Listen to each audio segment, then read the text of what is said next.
that understand the importance of this quality media within a democracy and society can support these publications so that they can be sustainable, although the business environment is not perfect for such publications. I think that other thing which is really obvious when you look at the past, but which is quite in a mist if you look at the future, is that you have to be farsighted. I think one of the problems of DNA was that we were too late to enter web.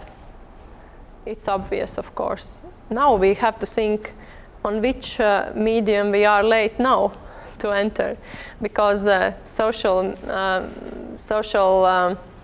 media are really taking up, and for example, I don't know how popular is, for example, Twitter here in Lithuania, but in Latvia it's really gaining its popularity, and people are using this for exchange of information and really becoming journalists for themselves. So it's very easy for such established media organizations to feel comfortable for too long. And then basically we were in a situation that DNA started a real digital full-fledged website just in April of 2008. And actually 2008 was exactly the time when economical crisis hit and this ad market collapse started. So in a time when you needed already some money coming in from this other income source from web, you had a situation when you just have to put money into it so to make an investment in future.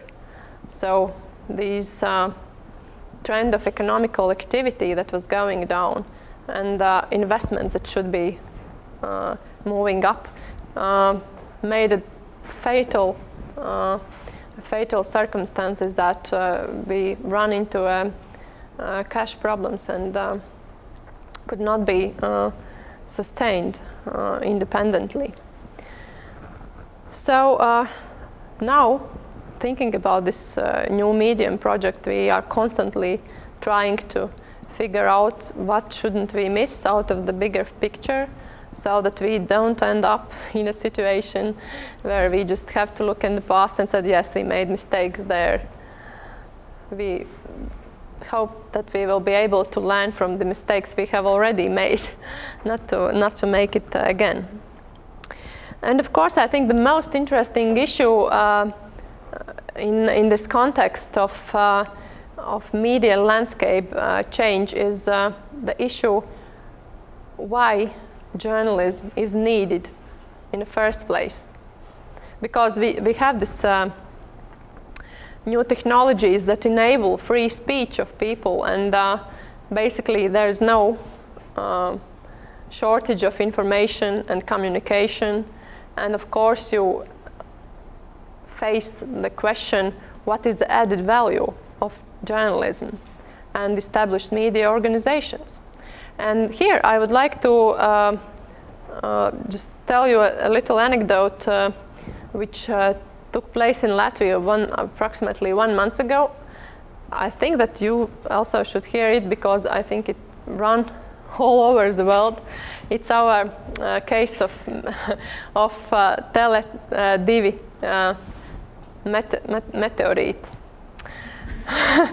which is a silly thing and which explains a lot about media situation in Latvia, and also reinforces this issue of media credibility and media function.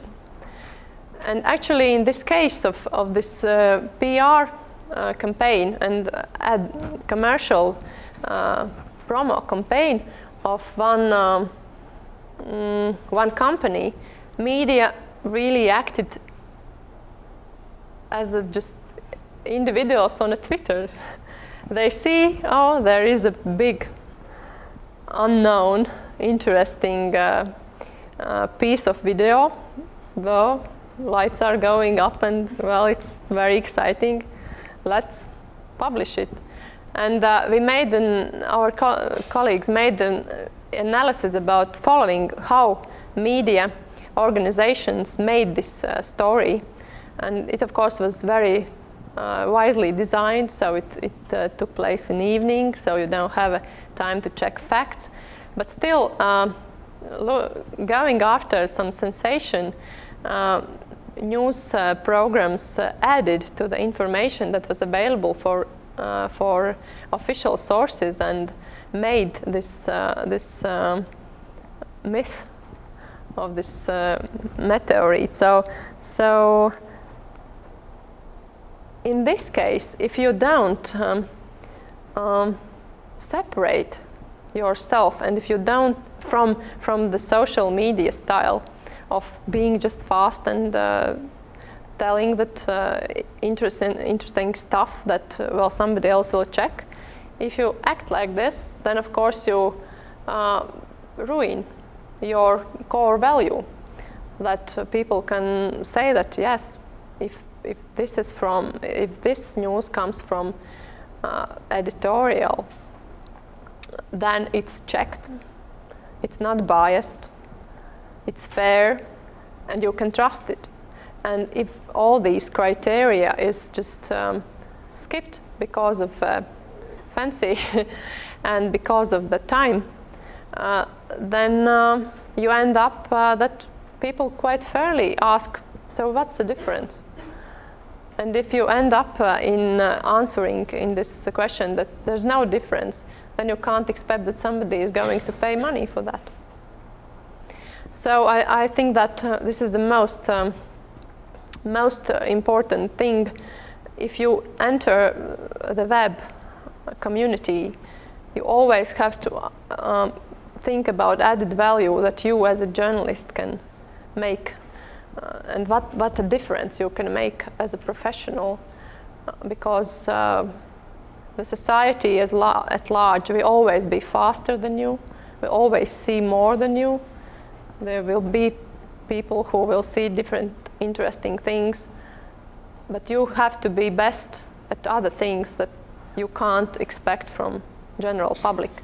You have to separate yourself from this I report style of free speech. So these are my main points, and I just hope that you will have a lot of interesting questions and we can have a discussion.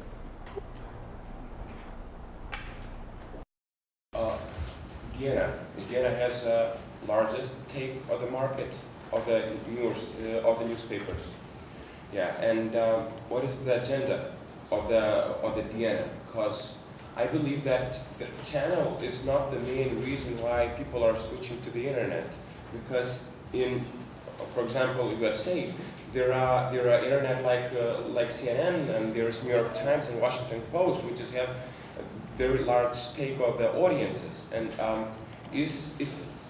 could it be that Vienna just don't meet the requirements of the society, and for example, internet media meets them? And you said about analytical journalism. Was it the real analytical journalism? What was the agenda of Vienna, and what does it provide it to people, and what model does it provide it to them? Was it libertarian or social responsibility? What was the point of Vienna?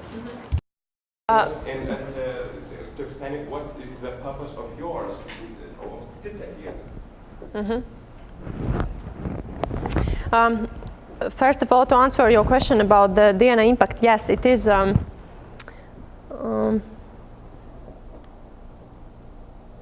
It is the biggest newspaper. If you look at the readership figures, as I told you, it's 176,000 readers.